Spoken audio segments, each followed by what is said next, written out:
सुमनसवन्दित सुन्दरि माधवि चन्द्र सहोदरि हेममयि मुनिगणवन्दित मोक्षप्रदायिनि मञ्जुळवासिनि वेदनुते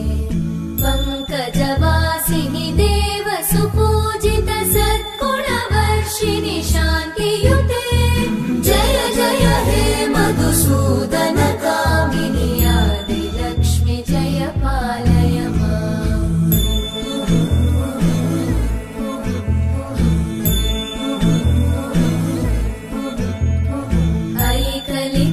ऐकलिकल्मषनाशिनि कामिनि वैदिक सुमनसवन्दित सुन्दरि माधवि चन्द्र सहोदरि हेममयि